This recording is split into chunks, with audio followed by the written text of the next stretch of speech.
일주일 동안 여러분의 삶은 어떠셨습니까? 여러분의 삶은 아무 일이 없었다. 그렇다면 가장 최고의 삶이고요. 무엇인가 일이 있었는데 좋은 일이면 최상의 삶이고요. 그런데 갖가지 조금 어려움이 있었다. 여기 나올 만했다. 그러면 사실 그 마음을 감추고 나왔을 수도 있고 그 마음을 위로받기 위해서 나왔을 수도 있고 조금은 견딜 만한 상황이었을 수도 있습니다. 어쨌든 우리가 각자 나와 있는 상황이 다 다를 수 있습니다. 오늘 우리가 가지고 있는 삶의 문제들, 환경들, 이런 상황 속에서 오늘 말씀을 우리가 어떻게 이해하고 받아들일 것인가? 저는 이 말씀을 후퇴인가 전진인가로 해석하였습니다. 대부분의 사람들은, 대부분의 학자들도 마찬가지 신앙의 성숙으로 이 문제를 보기도 합니다. 그런데 왜 후퇴이고 왜 전진인지 여러분의 이 말씀을 같이 여행하시면서 이런 뜻이구나 라고 깨닫는다면 저와 마음이 통한 것이고, 모르겠어 그러면 제가 잘못한 거겠죠. 어쨌든 오늘 이 말씀의 여행을 여러분의 삶과 더불어서 여러분의 삶 속에서 어떻게 읽는 것이 유익한 것인지를 생각해 보고자 합니다. 오늘 말씀의 시작이 멜기세덱에 대한 이야기로 시작합니다. 우리 멜기세덱은 잘 모르는데 이럴 수 있습니다. 그래서 시작의 말씀 11절에 멜기세덱에 관하여는 우리가 할 말이 많지만 이렇게 시작하면서 말을 다 하지 못한다, 말을 좀 중단하겠다, 다른 이야기를 좀 하겠다 하면서 이 말에 포문을 열고 있습니다. 그런데 그 다음에 이 말이 연결되는 것은 7장에 가서 이 말을 하고 있습니다. 그러면 멜기세덱에 대해서 너희들하고 지금 말하지 못한 이유, 그 이유가 길게 설명이 되어 있다 보시면 됩니다. 그 이유, 첫 번째 이유가 딱 등장하는데 여러분의 귀가 둔하여진 까닭에 설명하기 어렵습니다 라고 말합니다. 귀가 둔하여졌다 라는 말이 사실은 두 가지 의미로 해석이 될 수 있습니다. 6장 11절 12절의 말씀이 연결되어 우리가 읽었었는데요. 6장 12절의 말씀에 보면 게으르다 라는 표현이 있습니다. 그 게으르다는 표현과 똑같은 헬라어를 사용했습니다. 노트로이라고 제가 저런 거 막 적어놓은 거에 신경 쓰지 마시고요. 헛소리 하는 것이 아니다. 근거가 있으니까 저런 얘기를 하는구나, 이 정도로 이해하시면 되겠습니다. 귀가 둔하여진 까닭에, 귀가 둔하여졌다라는 것은 듣기를 열심히 하지 않았다, 준비가 되어 있지 않았다, 여러 가지를 말합니다. 사실 여러분이 말씀을 초면입니다 하고 처음 이 말씀을 대하면 굉장히 어려운 말씀이 됩니다. 아시죠? 성경을 읽었다고 두 번째 또 내가 도전해서 읽었다고 말씀이 다 알아들을만 하던가요? 그렇지 않습니다. 그런데 여러분이 막 성경을 읽고 왔어. 엄마, 오늘 내가 읽은 성경을 목사님이 설교하시네? 그럼 어때요? 말을 좀 알아들을만 해요. 이런 과정을 말씀하는 겁니다. 그게 최소한의 게으르지 않은 이런 것들로 표현될 수가 있습니다. 그런데 저 게으르지 않다라는 표현에는 또 다른 의미도 있습니다. 말씀을 우리가 완전히 이해한다는 것은 뜻을 아는 것만 말하지 않습니다. 그 뜻이 나의 삶 속에 적용되는 것까지도 포함이 됩니다. 그래서 위에 우리가 읽지 않았지만 9절의 말씀에 보면 순종이란 단어가 나옵니다. 이 순종도 어떤 거냐면 귀하고 관련이 됩니다. 우리가 듣다라는 표현에는 우리는 듣는 것만 생각하지만 또 한편으로 우리도 깊숙이 생각해 보면 들었어, 그러면 들었으니 알았어 행동할게 라는 의미까지도 같이 가는 겁니다. 그래서 순종이라는 것 다 연결되어서 하는 건데, 여러분의 귀가 둔해졌다 그러면 들을 준비가 되어 있지 않다? 하나님의 말씀을 잘 알아듣기 위한 과정 중에 말씀에 대한 게으름, 또한 순종함의 게으름, 두 가지가 다 있더라. 그래서 말을 내가 직접적으로 해야 될지 잘 모르겠네, 알아들을란가? 이러면서 시작하는 거죠. 너희가 잘 알아듣지 못한 이유를 설명을 해줄게. 그러면 이제 너희가 어떻게 해야 하나님의 마음을 잘 알아들을 수 있겠냐? 그 과정 속에 사실 우리의 삶도 녹아납니다. 그 과정이 길게 나면서 7장에 드디어 본격적으로 멜기세덱 이야기를 하고 있어서 사실은 이 상황에 멜기세덱을 이야기하고자 하는 것이 아니라 우리의 신앙의 행태를 한번 반성해보고 돌아보고 우리의 삶 속에서 들려주신 이야기는 없는지도 돌아봐야 된다는 그런 말씀으로 이 말씀을 이해한다면 우리는 이 말씀을 잘 받아들이면 나아가는 것이고 잘 못 받아들이면 어떻게 되냐? 그저 있는 것이 아니라 옛사람으로 끊임없이 밀려나는 파도와도 같다. 앞으로 갈 것이냐 뒤로 갈 것이냐? 그것은 우리가 말씀에 대해서 어떻게 받아들이고 우리의 삶을 어떻게 이해하고 받아들이냐 거기에 달려있다라는 말씀의 시작입니다. 자, 이제 듣는 것이 둔한데 둔한 이유가 이런 이유다. 이 정도 되면 신앙의 연륜이 많이 되었다는 걸 12절에 말씀합니다. 때가 오래되었으므로 오래 믿었어. 막 30년 40년 난 태어나면서부터 자랑해. 저도 태어나면서부터 자랑할 수 있는 그런 연륜은 되었습니다. 아마도 저보다 신앙의 연륜이 짧으신 분들도 있습니다. 그러나 실질적으로 정말 내가 하나님께 붙들림 받았다라고 할 수 있는 연륜은 짧겠죠. 그러나 때가 오래되면 옆에 사람들도 하나님도 우리를 보고서 바라는 것이 있다라는 것이 12절의 말씀입니다. 무엇이 되어야 되냐? 그 정도 말했으면 이제 가르칠 만도 하지 않은가? 충분히 알아들을만 하지 않은가?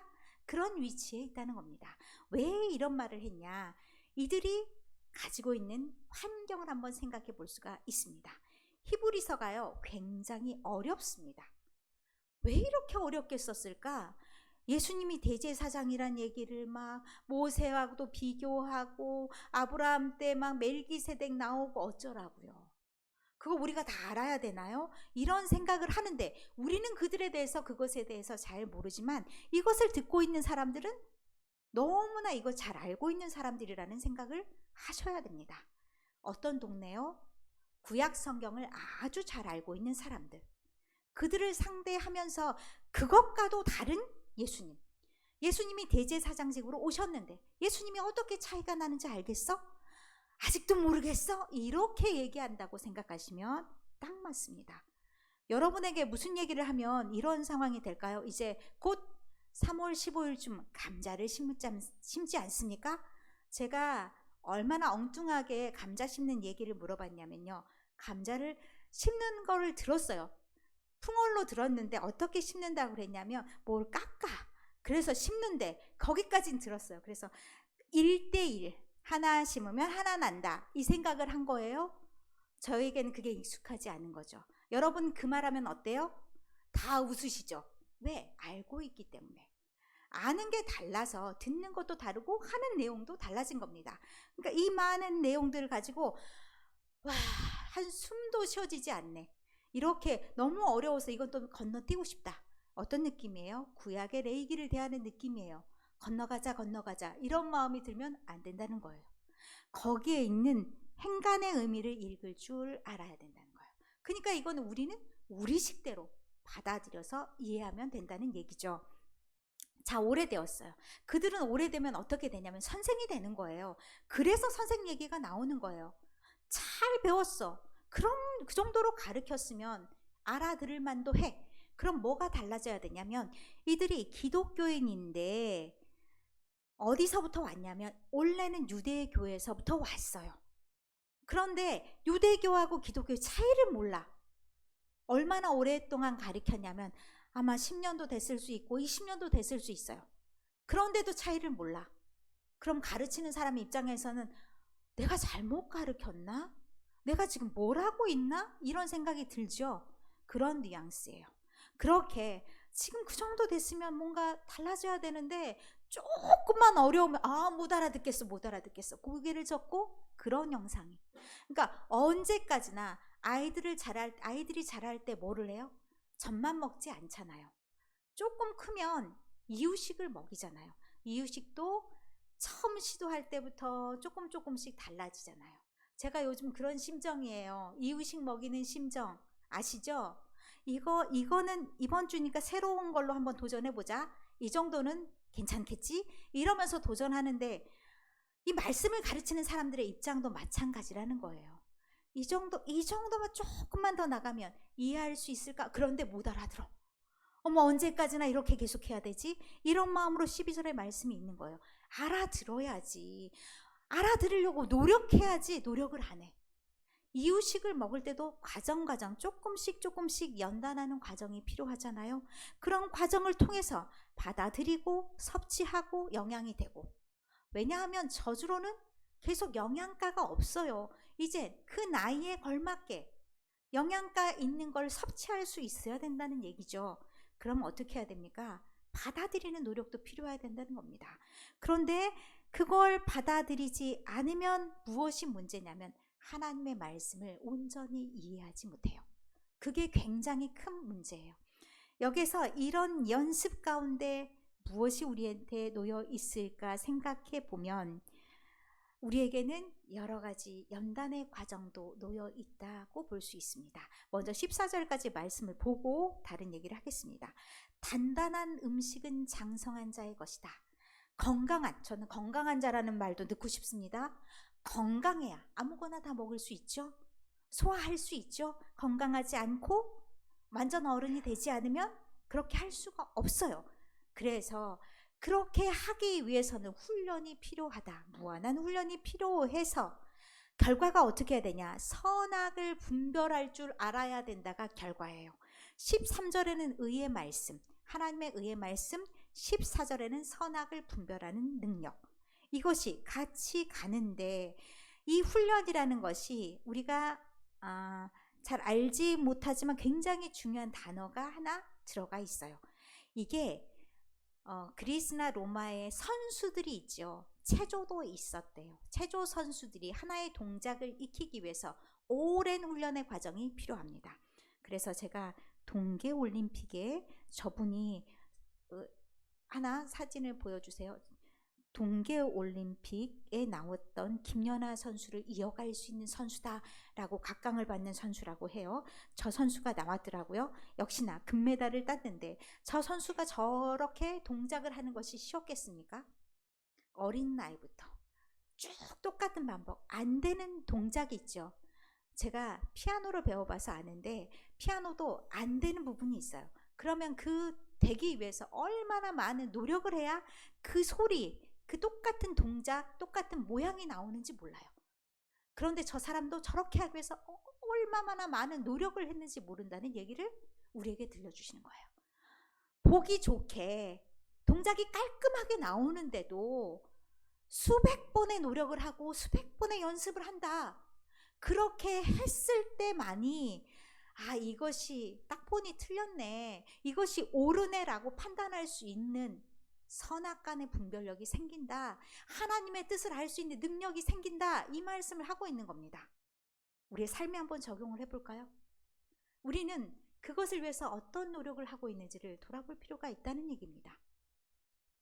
나에게 나와 나의 주변에 있는 상황에서 어떤 일이 벌어졌을 때 이 상황을 내가 어떻게 이해해야 될까? 하나님의 뜻이 지금 어떤 뜻이 있는가? 분별하게 알기 위해서는 말씀도 알아야 되죠. 그리고 구체적인 삶에서 내가 경험치가 있어야 됩니다. 그래서 알게 모르게 우리에게 주어진 여러 가지 어려움들도 생기는 겁니다. 두 가지 말씀 한번 보겠습니다. 디모데전서 4장 7절부터 8절의 말씀에 보면 우리의 삶에서도 연습이 필요하다라고 말씀합니다. 어떤 연습이요? 경건의 연습. 저 경건의 연습이 자 기도합시다, 거룩 이런 의미가 아니라요. 하나님의 뜻이 무엇인가를 계속해서 노력하고 알아가는 과정을 경건이란 단어에 담고 있습니다. 경건의 훈련이 되어 있어야 된다는 얘기입니다. 말씀도 알아야죠. 깊이 있게 하나님과 대화가 있어야 되죠. 그래서 지금 나에게 주시는 말씀은 무엇인가? 지금 내가 때때로 어려움을 경험한다면 이 어려움은 하나님께서 주시는 무슨 숙제인가? 무슨 훈련인가? 이것을 알지 않으면 안 된다는 거예요. 지금 여러분이 가지고 있는 각각의 시험거리들이 있어요. 제가 제목들을 한 번씩 제 주변에 있는 사람들을 쭉 생각해 보면서 하나씩 이름을 붙여봤어요. 어떤 사람은 건강에 염려, 또 생명의 염려, 어떤 사람에게는 경제적인 문제, 자식의 문제, 뜻하지 않는 큰 재판의 문제, 이 어려움들이 다 놓여 있어요. 처음에 맞닥뜨려지는 것은 받아들여지기 참 쉽지 않아요. 그래서 거부. 그러면 어떻게 됩니까? 그 삶을 내가 통과하지 않아야 됩니까? 아닙니다. 그 삶을 나는 여전히 통과해야 됩니다. 그런데 그런 마음으로는 통과가 되지 않습니다. 그런 마음으로는 내가 후퇴가 돼요. 나는 예전의 모습으로 돌아간다는 거예요. 예전의 그런 모습으로 돌아가서 주저앉아 있거나 그 문제를 해결을 못하고 멈춰 있거나 그런 상황이 되기가 참 쉽다는 겁니다. 그래서 우리가 때때로 나에게 다가오는 여러 시험을 어떤 마음으로 받아들여야 될까? 이게 어떤 의미로는 징계라고 스스로 생각할 수도 있습니다. 히브리서 12장 11절의 말씀에 보면 그런 징계가 만약 여러분에게 왔다라고 보여진다면 즐거워할 수는 없죠. 그런데 마냥 무너져 있을 수도 없습니다. 이게 나를 시험하는 과정이구나. 어떤 사람은 그 시험의 과정이 굉장히 긴 사람도 있습니다. 1년이 될 수도 있고 2년이 될 수도 있고 그 시험을 통과하면 그렇게 어떻게 되냐면 모든 것들을 통달하는 사람이 되기도 합니다. 어떤 정치인이 어떤 특정 정치인을 말하면서 그런 얘기를 하더라고요. 그 사람이 무너질 줄 알았다. 그런데 20년 만에 다시 우뚝 섰더라. 사실 그만한 과정을 거쳐서 그런 생을 산다라는 거 참 쉽지 않습니다. 그런 삶을 어떻게 받아들였어요? 이게 내가 무너지면 안 되지. 만약 그 사람이 기독교인이 아니라면 그런 마음을 가졌습니다. 이런 상황에서 내가 무너지면 안 되지 하며 마음을 다졌을 겁니다. 그러면서 오늘의 글을 만들었다라고도 할 수 있습니다. 그런데 우리한테 어려움이 있을 때 우리는 어떻게 받아들여야 되냐? 우리는 그것을 하나님이 나에게 뭔가 말씀하고 계신데 저는 여러분이 대수술의 과정이다라고 받아들였으면 좋겠습니다. 여러분이 그렇게 살아도 괜찮으면 아마 그대로 놔두셨을 겁니다. 그런데 그렇게 살아도 괜찮지 않으니까 나는 내 상황을 잘 모를 때가 많아요. 그런데 그대로 있으면 안 되니까 그걸 눈으로 보여주는 과정이 징계의 과정일 수 있습니다. 참 아프고 힘든 과정이죠. 그러나 그렇게 그 과정을 견디고 이기고 살아내야 됩니다. 살아내고 살아냈을 때 얻을 유익이 우리에게 있다는 겁니다. 6장 1절부터의 말씀을 보겠습니다. 그렇다고 해서 우리가 가지고 있던 기본을 다 버리냐? 그것은 아니라는 겁니다. 그래서 유대인이 중요하게 생각했던 그런 과정들을 6가지 쌍으로 나타냅니다. 우리가 보면요, 이게 우리 기본도 안 돼 있는 과정 참 많아요. 죽은 행실을 회개한대. 하나님께 대한 신앙. 우리가 생각할 땐 이게 기본이 아니라 목표일지도 몰라요. 그런데 이분들은 이게 기본이기 때문에 기본 과정들에 다 넣었어요. 그리고 이걸 다시 닦을 필요는 없고 2절의 말씀 끝에 완전한 대로 나아가라 라고 말씀합니다. 이 완전이 어떤 단어냐면요, 끝하고 비슷한 헬라어예요. 그래서 언제까지 나아가야 되냐면 끝까지 나가야 된다는 얘기예요. 하나님께서 우리에게 보여주신 삶, 또 우리가 경험하고 이루어가야 된다는 그 삶을 우리는 중간에 포기할 수 없다는 얘기예요. 끝까지 나아가야 되는데 그 과정에서 이것이 하나님의 뜻인가요? 하나님의 뜻을 찾으면서 나를 어떻게 바꿔나가실지를 영리하게 궁리하며 나아간다면 하나님이 혹여 우리에게 무엇을 주시냐? 완전한 믿음으로 나아갈 수 있도록 우리에게 허락해 주신다. 그리고 하나님의 뜻을 온전히 분별할 수 있도록 허락해 주신다는 말씀입니다. 우리가 저절로 하나님의 뜻을 온전히 알 수는 어렵다는 것을 이 말씀에 담겨 있기도 합니다. 그런데 우리가 이렇게 못하고 갈팡질팡하면 어떻게 되냐? 하나님의 은혜를 다 경험하고도 딴 길로 갈 수 있다는 것이 4절부터 6절의 경고입니다. 이 말씀은 길게 하지 않겠습니다. 그리고 우리가 어떤 삶으로 갔으면 좋겠다 7절 8절에 말하고 있냐? 우리가 영양분을 잘 흡수해서 열매를 맺는 삶이기를 원한다 7절 8절에 말씀합니다. 비를 듬뿍 먹은 땅, 봄에 그렇죠. 봄에 새싹이 잘 자라기 위해서는 봄비가 제대로 와줘야 되죠. 어제부터 비가 시작이 됐습니다. 이렇게 비가 오고 햇빛도 나고 그래서 제대로 잘 자랐을 때 하나님이 보시기에 또 사람들이 봤을 때 기대할 만한 그런 열매가 있는 겁니다. 그렇게 열매를 맺으면서 결국 우리가 무엇이 되기를 바라는지를 말씀하면서 구절이 시작이 됩니다. 사랑하는 자들아. 그런데 이 말씀에 대단히 위로가 되는 말씀이 있습니다.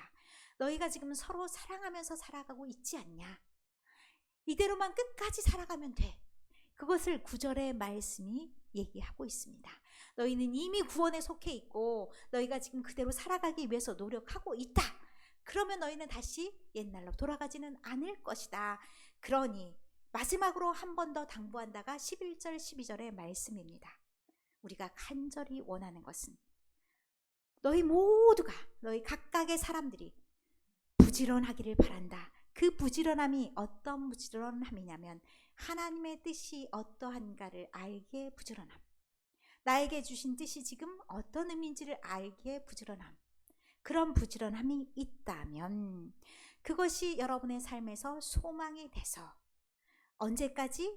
마지막까지 이르게 되는데 제발 또 당부한다. 부지런과 또 다시 반복하는 의미로 게으르지 말라라고 당부합니다. 게으르지 아니하다라는 말이 아까 5장 11절에도 말씀했다고 했죠. 기가 둔하다. 게으르지 아니하고 믿음과 오래 참음으로 너희가 하나님께서 주신다는 기업을 누려라 라는 말씀을 하고 있는 겁니다. 우리가 그 과정을 살아가는 사람으로서 가장 우리에게 필요한 것이 무엇이냐 말씀하는 거죠. 믿음, 오래 참음. 하나님께서 우리에게 주신 말씀, 약속을 믿는 믿음이 없다면 사실 우리가 버틸 힘이 없습니다. 그래서 13장부터 20절의 말씀은 그 확실한 약속에 대해서 말씀하고 계십니다. 하나님이 그 약속을 하셨어. 그럼 그 약속은 믿을만 하지 않냐? 그 약속을 붙들고 나아가라. 그러니 지금 현재 너희가 겪고 있는 여러 가지 상황, 너희를 무너뜨리려고 하는 세상의 악, 어려움, 거기에 지지 말아라. 반드시 하나님께서 이루실 것이니 믿고 인내하고 나아가라. 그러면 그날을 그리고 주시는 모든 것을 누리게 될 것이다 라고 말씀합니다. 그래서 말씀 한 구절을 같이 읽겠습니다. 로마서 12장 21절입니다. 로마서 12장 21절입니다. 제가 가로하고 저희 해석을 붙였는데 가로 빼고요. 일단 말씀만 읽겠습니다. 악에게 지지 말고 선으로 악을 이기라. 한 목소리로 다시 읽겠습니다. 악에게 지지 말고 선으로 악을 이기라. 이 악이라는 것이 어떤 의미일까 한번 생각해 보았습니다. 우리를 하나님과 관계 속에서 멀어지게 하는 여러 가지 것들이 있지요. 우리의 삶 속에서 다가오는 어려움과 고난들. 그것이 우리에게 악이 될 수도 있습니다. 그것이 우리를 무너뜨린다면 그것은 악이죠. 그리고 또한 우리가 감당할 수 없는 여러 가지 일들도 있습니다. 거기에서 우리가 무너지면 그것은 악입니다. 이 모든 것이 악이 될 것이냐 아니면 우리를 성장시키는 그런 음식이 될 것이냐 또한 우리를 성장시키는 징계나 과정이 될 것이냐 이것은 우리가 그것을 어떻게 받아들이느냐의 과정에 있습니다. 이것을 선으로 바꾸는 것은 하나님이십니다. 우리가 또한 하나님의 선하심과 인자하심을 믿는 믿음입니다. 그 믿음이 우리에게 있다면 우리는 이 모든 과정에서 무너지지 않고 우리가 앞으로 전진해 갈 수 있는 겁니다. 어디까지 전진해 갈 수 있냐? 하나님께서 원하시는 그리스도의 삶, 우리에게 처음부터 온전하게 만들어주신 그런 모습, 우리의 건강의 문제라면 그런 건강의 모든 상태를 딛고 일어서는 것, 그리고 우리가 다른 여러 가지 문제가 있죠. 해결되지 않는 문제들, 온전한 처음으로 다시 돌아가는 그런 온전한 상태, 그 상태를 이루시기를 바란다는 겁니다. 그러면 여러분은 어떻게 하시겠습니까? 여러분의 문제 앞에서 난 할 수 없다, 나는 하나님의 약속도 믿을 수 없다 그러면서 주저앉아서 후퇴하시겠습니까? 아니면 기왕 살아가는 것, 여러분 어쩔 수 없이 그 상황을, 그 터널을 통과해야 됩니다. 그러면 그 상황을 통과할 때 이것을 이루고 나면, 이것을 지나고 나면 하나님께서 나에게 보여주실 것이 있을 것이다. 내가 반드시 고쳐져야 되는 것들, 나의 환경을 통해서 반드시 고쳐져야 될 것들이 고쳐져 있을 것이다. 그러니 나는 주님을 믿고 나아가겠다. 인내하면서 나아가시겠습니까? 선택은 역시 여러분에게 있습니다. 그러나 가능하면 여러분이 믿음을 선택하시고 여러분 오래 참과 인내를 선택하셨습니다.